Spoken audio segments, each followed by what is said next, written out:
Olá, sou o professor Raimundo Silva. Vamos dar continuidade com o capítulo 4, Redes com Switch.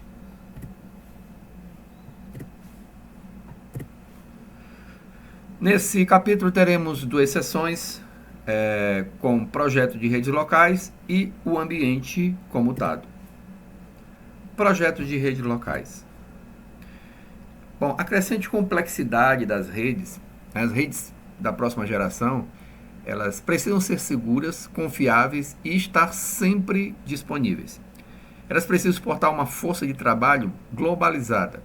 Elas devem ser capazes de integrar dispositivos antigos, porque mesmo com novos produtos, com novas tecnologias, os produtos e os equipamentos antigos ainda vão permanecer durante algum tempo. Então, há necessidade dessa compatibilidade. Os elementos de uma rede convergente. O que é uma rede convergente?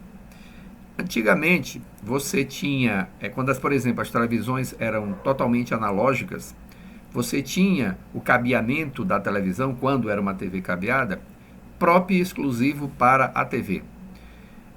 A telefonia, quando era totalmente analógica, existia também um cabeamento que era exclusivo para a telefonia e um cabeamento só para os dados. Então, como mostra essa figura aqui, eu tinha uma telefonia, eu tinha os dados e eu tinha as imagens e sons que eram por meios físicos distintos, conectores distintos, cabos distintos.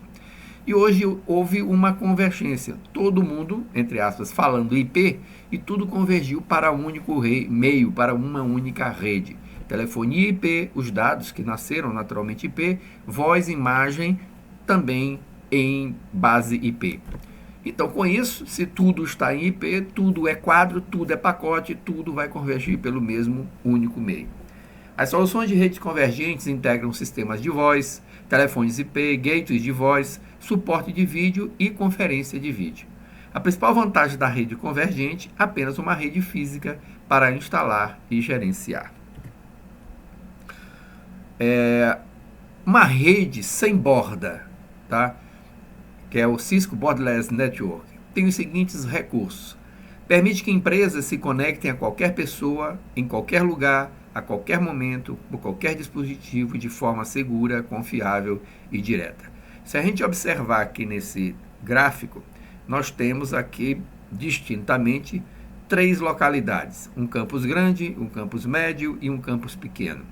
A ideia da rede sem borda é no que, por exemplo, um usuário de um campus pequeno, tradicionalmente, ele ficaria restrito ao uso de suas informações, dos seus equipamentos configurados. Um notebook que seja configurado iria funcionar apenas dentro do ambiente do campus pequeno e muitas das vezes só na rede local de um determinado departamento. A ideia é que com a empresa que tem um campus pequeno, um campus médio e um campus grande, este aluno, funcionário, colaborador que esteja num campus pequeno possa fluir por qualquer uma das localidades dessa empresa e ele ser reconhecido. Por isso que diz, qualquer pessoa, em qualquer lugar, qualquer momento, por qualquer dispositivo, de forma segura, confiável e direta. Oferece a estrutura para unificar o acesso cabeado e sem fio, inclusive políticas, controle de acesso e gerenciamento de desempenho em vários tipos diferentes de dispositivos. Fornece serviços de rede, de usuário e serviços de endpoint, que são gerenciados por uma solução de gerenciamento integrado. A hierarquia da rede convergente com suítes. Bom, dependendo da estrutura da tua empresa, da empresa que você esteja trabalhando ou dando suporte, você vai observar alguns desses níveis de camadas no acesso ao usuário. Você observa aqui que nós temos mais aqui embaixo a camada de acesso. A camada de acesso, na verdade, ela provê acesso aos usuários finais. Então, aqui eu tenho tablets, aqui eu tenho telefones IP, nós temos desktop ou notebook, e estão conectados diretamente à camada de acesso. Esta camada de acesso, ela se conecta à camada de distribuição, que por sua vez se conecta à camada de núcleo e assim subindo até os limites para a internet.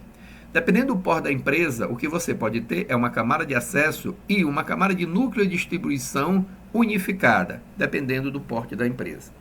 Então, as diretrizes do projeto da rede comutada sem fronteiras se baseiam nos seguintes princípios: hierarquia, modularidade, resiliência e flexibilidade. Hierarquia facilita a compreensão da função de cada dispositivo. Modularidade permite a expansão contínua de rede e serviços integrados. Resiliência proporciona uma rede sempre disponível. E flexibilidade permite o compartilhamento inteligente de carga de tráfego. Os 3 níveis de modelo hierárquico são o acesso, distribuição e as camadas de núcleo. Aqui, neste exemplo, nesta foto, nesse slide, nós observamos uma camada de núcleo e distribuição agrupados e a camada de acesso distribuída pelos diversos pisos desta empresa. Como ele diz, redes menores que não precisam de uma camada de distribuição e núcleos separadas, geralmente usam um design de campo de 2 tiers ou rede de núcleo colapsada. Então, camada de acesso dá acesso à rede para o usuário. Camada de distribuição, interface entre a camada de acesso e a camada de núcleo.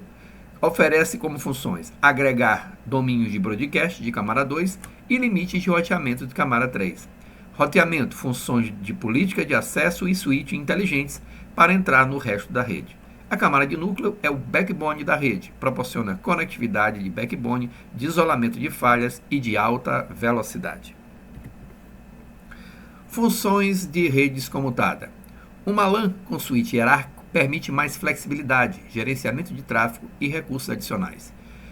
Nestas condições, nós teremos maior qualidade de serviço, segurança adicional, suporte para redes sem fios e conectividade e suporte para novas tecnologias.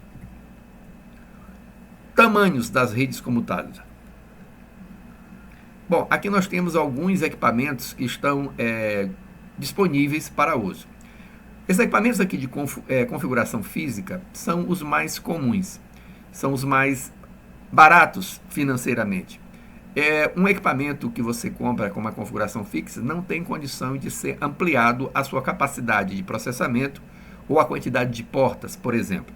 É um equipamento fixo e ali no máximo que você vai poder fazer é um cascateamento de vários desses equipamentos. Cascateamento é você colocar um cabo UTP direto ou invertido, digamos assim, ligando um switch a outro switch e, por conseguinte, a outro switch, até no máximo de 4, numa configuração linear. Isso é a característica da configuração física dos equipamentos. A configuração modular é como se fosse um armário com várias possibilidades de você ampliar a capacidade desse módulo através de placas de expansão que você vai agregando a esse equipamento. Normalmente são os equipamentos mais caros. E você tem um nível intermediário, que é uma configuração empilhável. Ele se assemelha à configuração física, mas possui na sua parte traseira, aqui nós estamos vendo a configuração física, a parte dianteira, e aqui a parte traseira, uma configuração onde existem portas específicas, isso aqui são cabos, evidentemente, portas específicas que, devidamente conectadas com cabos proprietários, ou seja, essas portas são portas proprietárias também, você expande a capacidade de um equipamento desse. Então aqui eu tenho 1, 2, 3, 4, 5 switches. Perdão, eu tenho 4 switches, aqui a parte de bateria, acredito, não é um switch convencional esse aqui de baixo. Eu tenho aqui 4 switches, mas que se você observar, o bem de cima está ligado com o de baixo, que está ligado o mais de baixo e ligado de baixo. E o último fecha aqui um loop, tá? Então, esse switch aqui, pessoal, ele está funcionando como um grande, único switch, tá? É como se eu pegasse esses 4 primeiros switches aqui e fizesse uma conexão na parte traseira dele, de tal forma que esses 4 switches funcionassem como apenas um switch. Observa-se que esses equipamentos aqui, se você virar ele na parte traseira, ele não vai ter essas configurações. Esses switches aqui, eles são específicos. Não é assim, eu vou comprar uma configuração fixa e depois, se eu precisar, eu faço a expansão. Não. Se você comprar de configuração fixa, ele vai terminar a sua vida útil como de configuração fixa. Para ser empilhável, ele já tem que ser comprado com essas portas previamente e com os cabos para fazer esse empilhamento. Ok? Considerações em selecionar os switches. O custo, densidade de portas, alimentação, confiabilidade, velocidade, buffer do quadro e escalabilidade. Ficamos por aqui, até o nosso encontro.